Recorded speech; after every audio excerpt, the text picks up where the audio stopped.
I'm going to talk to you about some things I've learned in my journey. Most from experience, some of them I heard in passing, many of them I'm still practicing, but all of them I do believe are true. You see, happiness demands a certain outcome. It is result reliant. And I say if happiness is what you're after, then you're going to be let down frequently, and you're going to be unhappy much of your time. So the question that we got to ask ourselves is what success is to us, what success is to you. Is it more money? That's fine. I got nothing against money. Maybe it's a healthy family. Maybe it's a happy marriage. Maybe it's to help others, to be famous, to be spiritually sound, to leave the world a little bit better place than you found it. Continue to ask yourself that question.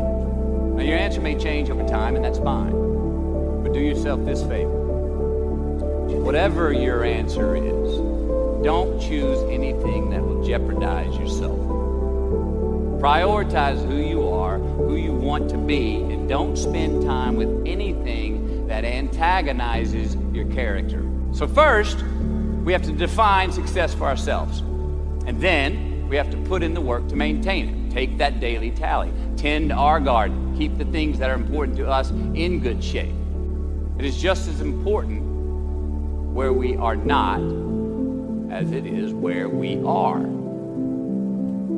Look, the first step that leads to our identity in life is usually not, I know who I am. I know who I am. That's not the first step. The first step is usually, I know who I am not.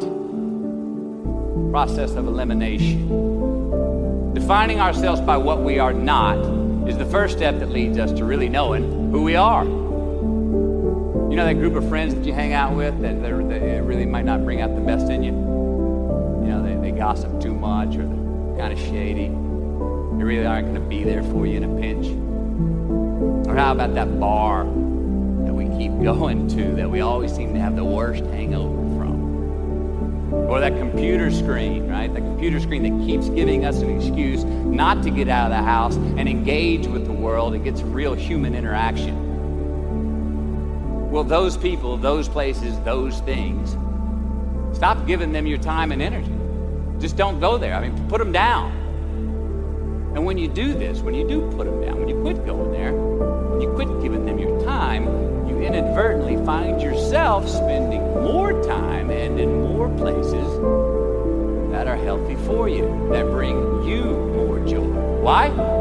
Because you just eliminated the who's, the where's, the what's, and the when's that were keeping you from your identity. Look, trust me, too many options, I promise you, too many options will make a tyrant of us all. All right, so get rid of the excess, the wasted time. Decrease your options. And if you do this, you will have accidentally, almost innocently, put in front of you what is important to you by process of elimination. Knowing who we are is hard. It's hard. So give yourself a break. Eliminate who you are not first, and you're going to find yourself where you need to be. You leave crumbs today, they will cause you more stress tomorrow, and they disallow you from creating a customized future in which you do not have to look over your shoulder. Instead of creating outcomes that take from us, let's create more outcomes that pay us back, fill us up, keep your fire lit, turn you on for the most amount of time in your future. All right, life's a verb. We try our best, we don't always do our best. Architecture is a verb as well. And since we are the architects of our own lives, let's study the habits, the practices, the routines that we have that lead to and feed our success. Our joy, our honest pain, our laughter, our earned tears. Let's dissect that and give thanks for those things. And when we do that, guess what happens? We get better at them. And we have more to dissect. And this is the beauty of delayed gratification.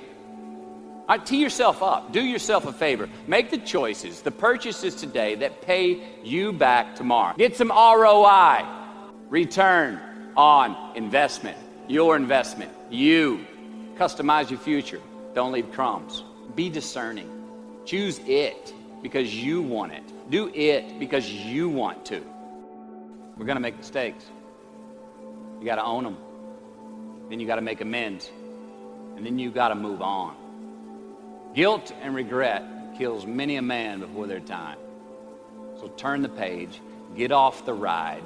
You are the author of the book of your life.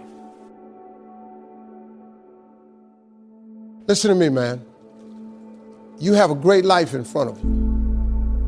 But your great life is in front of you. It's not behind you. What you did back there ain't got nothing to do with what God got for you. What you did back there was learn the lessons to get you to where you are at this particular moment right here. But what God got for you, do you know, man, that you can actually mess your life completely up? You can jack it all the way up and you can turn around and get it right. Do you understand that? Do you know that you can be divorced multiple times and still be okay? Do you understand that you cannot have a degree and still be just fine? You wanna know how I know? Because I'm telling you what I know. I lost everything twice. I don't know if you've ever lost everything before, but I've been bottomed out twice. I done seen rock bottom 2 times. I've been through some walls up in here, man. I'm just trying to tell you, man, God is really with you. You can jack your life all the way up. God is in the forgiving business. You can make all the mistakes you want to make or think you shouldn't make. God is in the get it together business. If you got dreams and visions, I got news for you. God is in the make your dream come true business. He did it for me. How he won't do it for you? A lot of y'all better than me. I'm just gonna flat out tell you. Most of y'all ain't done what I had to do to get to where I am today. You just ain't had to do this type of dirt. You ain't been homeless, so what you ain't got to scrap like me. Most of y'all didn't come, you're not old as me. I've overcome it all because I have a relationship with him. And you can listen to me and tell that I'm not a perfect person. I am not a perfect Christian. I have my flaws. I am a flawed human being. But guess what? You are too. You ain't got it all together. I dare you to say you do. I make a lot of money, man. But guess what? I ain't got it all together. I'm hurting. I'm hurting, man. Everybody tripping through something. Everybody, I don't care who you are, you going through something. But if you got God, you can make it. I'm just telling you this little piece of information. I don't see most of y'all most of the time. So you're sitting here, you're kind of looking at me a little bit odd. Why Steve talking like this stuff? I'm just trying to put you on game. Because let me tell you, all y'all want to be successful. And you want to be happy, but you got to get there. It's a shortcut to getting there. The shortcut to getting there is the relationship with God. If you try it without him, you're going to fail miserably. You're going to sink, man. It's going to be ugly for you. Now, this is what you got to do. Identify your gift and get busy with it. God gave all of you a gift. Identify your gift. It is the thing that you do the absolute best with the least amount of effort. That's your gift. Get busy at that. If it's drawing, if it's teaching, if it's sharing, if it's caregiving, he put that gift inside of you. He didn't hide it under a rock or put it under the mountain or put it on the mountain somewhere. He put the gift in you. And you look at me any kind of way you want to. What I'm just telling you is real. That's how you become successful. Identify your God-given gift, what he gave you at birth. If you do that, God will open up the windows of heaven and pour out a blessing that you won't have room enough to receive. I am telling you, that is a fact.